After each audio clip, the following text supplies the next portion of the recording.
Hai, Assalamualaikum. Kembali lagi di channel aku, Mbak Uji. Nah, di video kali ini spesial banget. Aku bakal ceritain pengalaman bekerja di Pama ya. Udah ada yang tahu belum Pama?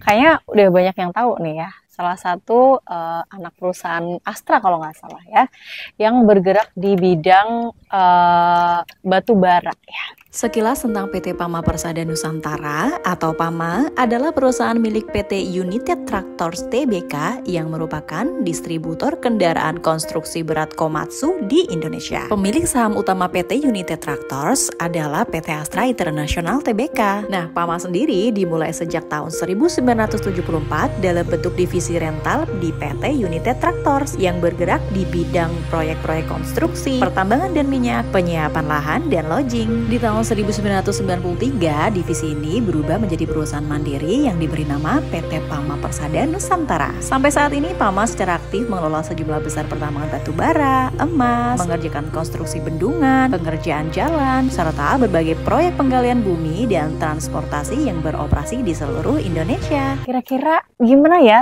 cara bisa masuk ke sana? Gimana proses perekrutannya? Kerjanya ngapain? Fasilitasnya apa aja dan gajinya berapa, terus tips buat bisa masuk ke sana gimana ya. Jadi tonton terus sampai selesai.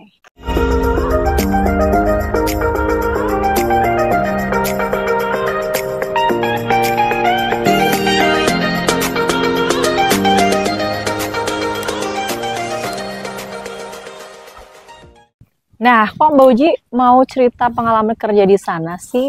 Emangnya Mbak Uji pernah kerja di Pama? Enggak ya, jadi aku itu belum pernah bekerja di sana, tapi aku mau share pengalaman kerja di sana seperti apa. Nah, makanya aku nggak sendirian di sini. Sebelah saya udah ada Pak. Nendi Hendratno, Oke, Pak Nendi ini udah kerja di Pama selama kurang lebih 13 tahun. 13 tahun. Anda betah ya di sana ya? Alhamdulillah sampai Ya. sekarang masih. Jadi teman-teman bakal dengar sendiri pengalaman kerja di sana dan bahkan beliau ini ya sampai sekarang masih kerja di sana seperti itu ya. Oke, aku mau mulai dari gimana sih ceritanya Pak Nendi bisa bekerja di Pama. Apakah Pak Nendi lulusan S1 kuliah atau gimana nih ceritanya? Terus perekrutannya itu gimana? Boleh diceritain ya? Karena dari awalnya itu saya ini belum tahu ya, belum tahu Pama itu seperti apa. Kemudian dari waktu itu masih kuliah di Semarang, kebetulan saya kuliah di Polines waktu itu, Jurusan apa, Pak? jurusan teknik sipil. Oh, teknik sipil. Agak sebenarnya nggak nyambung juga ya Iya, sama batu bara ya. iya. Tapi nggak masalah ya. Tapi sampai sekarang justru jurusan teknik sipil itu malah banyak yang direkrut di perusahaan tersebut selain jurusan IT atau komunikasi lah. Waktu itu sore hari teman-teman juga ada yang menginformasikan ada pembukaan di Pama waktu itu, jadi saya kebetulan tidak berminat, akhirnya saya cuma nitip saja lamaran ke teman untuk bisa diikutkan seperti Itu di kosan berarti udah lulus atau gimana? Sementara waktu itu belum Belum? lulus. Berarti Masih proses sidang ya waktu itu ya. Tugas akhir waktu itu. berarti ini ngambil jurusan teknik sipil S1 atau D3 teknik sipil. D3 teknik sipil di Politeknik Negeri Semarang. Politeknik Negeri Semarang. Kemudian mengikuti seleksi yang diadakan dari perusahaan tersebut yaitu Pama, dimulai dari pengumpulan berkas dan segala macam itu ya, sudah standar pengumpulan berkas. Kayak CV gitu ya. Dan transkrip nilai waktu itu kan belum ada ijazah. Standar aja ya, foto standar. gitu. Sampai kemudian tes psikotes. Yang pertama itu tes psikotes. Itu dari ngumpulin berkas, terus dipanggil ke psikotesnya, itu ada jedanya nggak? Apa itu memang rekrutmen langsung yang datang ke kampus, apa gimana? Itu rekrutmen langsung datang ke kampus. Jadi waktu itu jedanya tidak terlalu lama ya, karena kami juga masih mahasiswa statusnya, jadi belum lulus. Jadi mungkin dari pihaknya perusahaan ini sudah sebelum lulus sudah dilakukan penyeleksian, akhirnya targetnya setelah lulus bisa langsung dipekerjakan seperti itu. Tuh. Jadi memang kampusnya memang udah langganan sama Pamanya apa gimana? Sudah dari dulu sudah memang bekerja sama dengan PAMA. Bisa tuh ya, salah satu tips kuliahnya di Polines. Jadi nanti ada perekrutan PAMA otomatis karena udah kerja sama ya. Kalau di PAMA sendiri itu harus lulusan kuliah atau gimana sih sebenarnya? Tidak perlu harus lulusan kuliah dan Minimal? semuanya punya kesempatan ya untuk maju di PAMA-nya. Itu minimal adalah SLTA atau SMK sederajat Oh, itu sudah SMA bisa masuk. sederajat ya. Kalau usia gimana? Usianya dibatasi di usia 35 ya. Untuk yang dari sekolah ya kalau nggak salah ya. Nanti mungkin bisa dikoreksi. Saya agak lupa ingat Ya, ini. soalnya udah 13 tahun yang lalu ya. Soalnya ada selain dari jalur akademis atau jalur sekolah juga ada jalur lain yaitu experience ya. Jadi dari perusahaan manapun yang sudah punya skill alat yang dia miliki bisa dites ulang. Jadi umur mereka rata-rata sudah di atas 30. Oh iya, berarti untuk fresh graduate mungkin umurnya lebih 25 kalau nggak 25 salah sih. sampai 27 gitu ya 25 biasanya. Tadi selain berkas kemudian langsung psikotes ya. psikotes. Terus Oh, psikotesnya bisa dijelasin itu tuh tentang apa? Psikotes itu ya seperti psikotes standar masuk perusahaan itu ya ada deret angka, kemudian ada Kayak masuk BUMN? meneruskan bentuk atau gambar meneruskan menjadi bentuk atau tertentu nanti Kayak dinilai. warteg tes ya. Betul seperti itu. Kalau dulu itu harus langsung ke wawancara user. Kalau langsung sudah lulus di psiko itu langsung ke wawancara user. Wawancara user itu lebih ke teknis. Isinya lebih ke teknis apa yang akan menjadi pekerjaannya di perusahaan tambang nanti. Kalau sekarang ada yang namanya wawancara psikotes. Wawancara psikotes itu isinya lebih ke motivasi ternyata ya. Menggali karakter seseorang lewat pertanyaan-pertanyaan yang memang sudah disiapkan dari psikolog seperti itu. Jadi kalau misalnya habis psikotes tuh kan ngerjain dulu tuh. Habis itu dikumpulin hasilnya. Terus langsung pengumuman apa nunggu berapa hari apa gimana? Nunggu beberapa hari. Sampai seminggu nggak? Sampai ya kurang lebih seminggu lah. Terus nanti datang lagi ke situ lagi. Ada undangan yang dikirim lewat informasi media sosial atau apa. Nanti diundang untuk melanjutkan tahap berikutnya yaitu psikotes untuk wawancara psikotesnya atau wawancara user.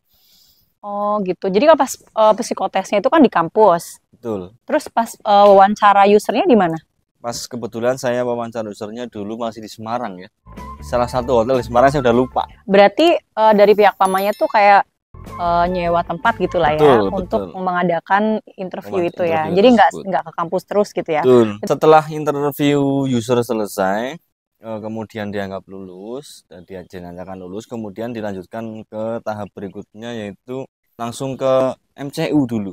Oh langsung medical check up. Langsung MCU. Jadi, tapi sekarang beda ya. Cepet ya. Kalau dulu kayak gitu. Ya.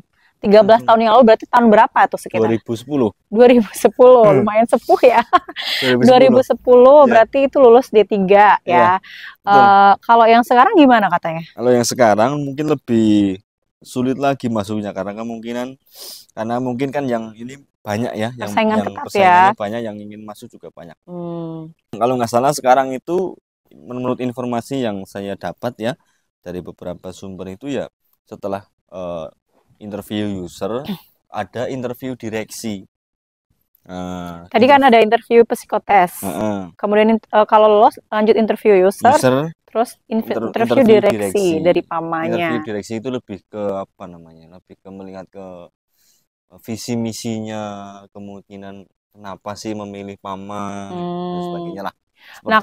Pas interview user itu pertanyaannya kan teknis ya. Itu maksudnya ditanya misal kerjaannya ini, kamu tahu nggak kerjaan kayak gini gimana atau gimana? Ya, karena itu kan kayak fresh graduate ya. Bekerja ya, saya menjawabnya berdasarkan ini saja, berdasarkan teorinya. Kalau beliau yang bertanya mengajukan pertanyaan tentang pengawasnya, bagaimana sih tugas dan tanggung jawabnya pengawas, seperti itu aja jawabannya. Oh gitu. Jadi memang harus belajar juga ya. Kira-kira job desk-nya ini gimana? Ya bisa dilihat dari jenjang pendidikannya ya. Kalau di jurusan SMA atau SLTA atau SMK sederajat itu kan nanti diarahkannya ke mekanik dan operator. Tapi tidak menutup kemungkinan setelah mereka bekerja beberapa tahun dan dinilai bagus secara attitude dan secara performan, atau performanya dia bagus, kemudian dia bisa dinaikkan untuk menjadi level Pengawas. pengawas. Oh, berarti jenjang karirnya ada lah jelas, Ya. walaupun lulusan SMK atau Betul. SMA aja. Jadi semua bisa menjadi pengawas, tergantung nanti kinerjanya seperti apa. Betul sekali. Gitu. Nah, kalau misalnya lulusan D3 S1 ke atas itu biasanya rekrutmennya untuk posisi apa Ya. kalau di PAMA? Untuk jenjang D3 atau S1 ke atas itu nanti diarahkannya ke pengawas. Pengawas di produksi maupun engineer atau perencana di departemen engineering lah ya. Dan di teman-teman lain yang levelnya memang lebih satu tingkat di atas daripada mekanik maupun operator.